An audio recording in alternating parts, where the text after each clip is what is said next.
మోకాల నొప్పులకు ఎటువంటి సర్జరీ లేకుండా ఎపియాన్ పెయిన్ క్లినిక్ అందిస్తున్న అత్యాధునిక చికిత్స.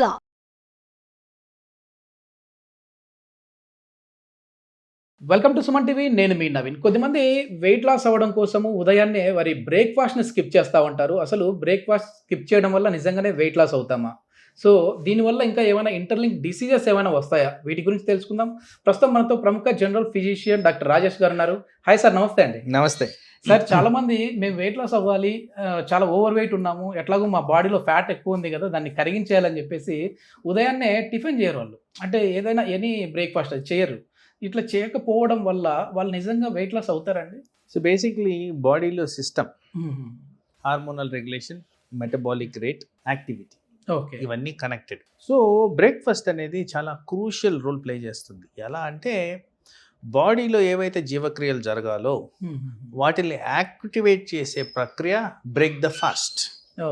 ఓకే. సో రాత్రంతా ఫాస్టింగ్ ఉండేది, ఆ ఫాస్టింగ్ని బ్రేక్ చేయడంలో ఆ యంత్రం అనేది స్టార్ట్ అవుతుంది, జీవక్రియల యంత్రం అనేది స్టార్ట్ అవుతుంది. Okay okay. సో దీంట్లో చాలా రకాలుగా బాడీలో ఈ ఎంజైమ్ యాక్టివిటీ అనేది జరుగుతుంది, సెల్యులార్ యాక్టివిటీ అనేది జరుగుతుంది. కామన్గా వీటిని మేము ఇంగ్లీష్లో మెటబాలిజం, ఎనబాలిజం, కెటబాలిజం ఇలా అంటాం. ఓకే.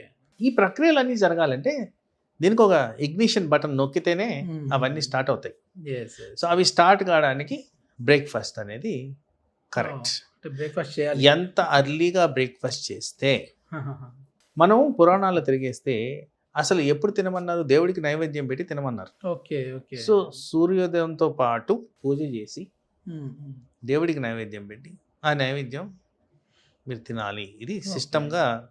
సో ఎర్లీగా ఆన్సెట్ ఆఫ్ ఫుడ్ తినడం వల్ల హెల్దీలీ బాడీ ఎఫెక్ట్స్ ఉంటాయని పురాణాల్లోనే ఉన్నాయి.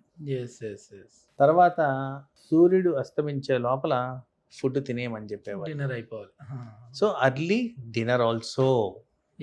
సో ఈ period from 6 in the night to morning 6, 12 గంటలు మనం ఫాస్టింగ్లో ఉండేవాళ్ళం. ఈ మోడర్న్ జమాన్లో ఏదైతే ఇంటర్మీడియట్ ఫాస్టింగ్ అంటున్నామో న్యాచురల్గానే చేసేవాళ్ళం. ఇప్పుడు ఏదో కొత్తదనం తీసుకొచ్చి వీటి గురించి మాట్లాడుతున్నామే కానీ ఎప్పటి నుంచో ఇది ఉండేది. ఈ మోడర్నైజేషన్లో ఇవన్నీ మనం we lost it. Okay. So బ్రేక్ఫాస్ట్లో ఐడియల్గా కంటెంట్స్ ఆఫ్ ఫుడ్ గురించి కూడా కాస్త మనం అనలైజ్ చేసుకోవాలి. జనరల్ రికమెండేషన్ ఏంటంటే good amount of breakfast, good amount of protein content ఉన్న బ్రేక్ఫాస్ట్. అయితే మనందరికి అలవాటు ఏంటి?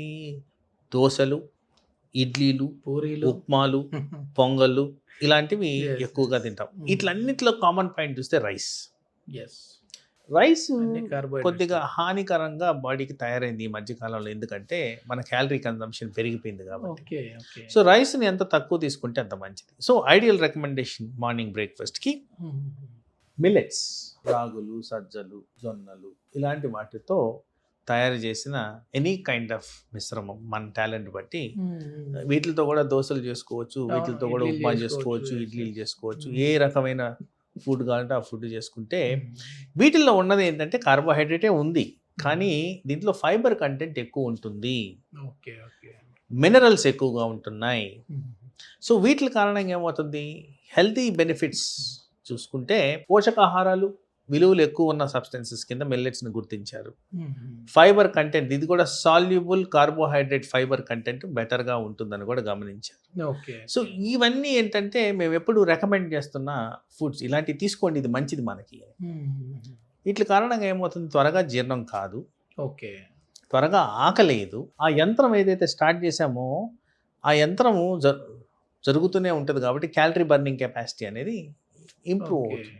సో ఆ విధంగా హెల్తీ వెయిట్ మెయింటైన్ చేయడం అనేది జరుగుతుంది. ఒకవేళ మనం మార్నింగ్ వచ్చేసి బ్రేక్ఫాస్ట్ ఎక్కువ తీసుకొని మధ్యాహ్నం భోజనాన్ని స్కిప్ చేసే వాళ్ళు కూడా ఉంటారు కదా, అట్లా స్కిప్ చేయడం కరెక్టే అంటారా సార్? స్కిప్ చేయడం అంటే ఒక జపనీస్ ఎక్స్పర్ట్ అడ్వైస్ ఒకటి ఉంది. వాళ్ళు ఏమంటున్నారంటే మీకు ఆకలి ఉంటే తినండి, లేదా తినద్దు. ఓకే, ఉంది కదా అని తినద్దు, ఆకలి ఉంటే తినండి, ఎంతవరకు తినాలో అంతవరకే తినండి. ఎంతవరకు పెట్టుకోవాలో ప్లేట్లో కూడా అంతవరకే పెట్టుకోండి. సో ఇలాంటివన్నీ అడ్వైజెస్ ఉన్నాయి. ఇవన్నీ Okay. ఫాలో అయితే మనకు మంచిదే. ఓ బిర్యానీ పొట్లం తినేస్తే అది ఎక్సెస్ అమౌంట్ ఆఫ్ క్యాలరీస్ అయిపోతుంది. అంత రిక్వైర్మెంట్ మనకు లేదు. పర్టికులర్గా ఎవరైతే కొద్దిగా డెస్క్ జాబ్స్ ఉన్న వాళ్ళైతే వాళ్ళ క్యాలరీ బర్నింగ్ కెపాసిటీ చాలా తక్కువ ఉంటుంది. సో అందు కారణంగా బ్రేక్ఫాస్ట్ గుడ్ అమౌంట్ తిని మీకు ఆకలి లేకపోతే yes you can skip your lunch, but అదని చెప్పి రాత్రికి ఎక్కువ తినొద్దు మళ్ళీ, అది విరుద్ధం. ఓకే. జనరల్గా హెల్తీ హ్యాబిట్స్లో good amount of breakfast, reasonable amount of lunch and almost zero dinner, okay. ఇలా చేసుకుంటే ఆల్వేస్ బెనిఫిషియల్ ఫర్ health. ఒకవేళ నైట్ తీసుకోవాలి అనుకుంటే మాత్రం ఖచ్చితంగా మనం 7 లోపే తినేసేయాలి. 6:30, 7 లోపు. ఓకే. ఈవినింగ్ ఆహా. తినేయడం మంచిది. నేను ఏం తినకపోతున్నాను అయినప్పటికీ వెయిట్ గెయిన్ అవుతున్నా అంటుంటారు. సో అట్లా ఏమైనా లైఫ్ స్టైల్ చేంజెస్లో మార్పుల వల్ల కూడా అవుతుంటారా? ఒక్కటి జనరల్ క్వశ్చనర్ ఏంటంటే మనము without food only on water okay. 2-3 వారాలు బతికేయచ్చు without any food. Okay. Okay. ఇలా నిరాహార దీక్ష అవి చేస్తారు అవునవును. చూడండి, వీళ్ళందరిలో కూడా వెయిట్ రిడక్షన్ అనేది కామన్. మరి ఆహారం తినకుండా వెయిట్ రిడక్షన్ వచ్చినప్పుడు ఆ ప్రక్రియ మనం ఎక్కడైనా చేయొచ్చు కదా. ఓకే. వెయిట్ రిడక్షన్ కావాలంటే ఆహారం తగ్గించుకోండి, ఓకే. తగ్గించుకుంటే ఆటోమేటిక్గా వెయిట్ తగ్గుతున్నారు. అవును.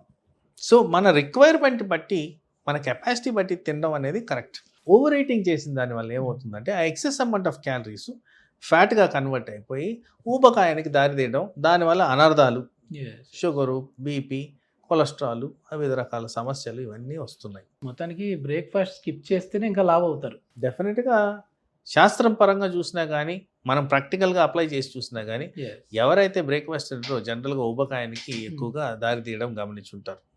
థ్యాంక్ యూ సార్, చాలా మంచి ఇన్ఫర్మేషన్. మొత్తానికి బ్రేక్ఫాస్ట్ అయితే తినాలి, అది కూడా healthy breakfast. Yes, thank you అండి. నమస్తే.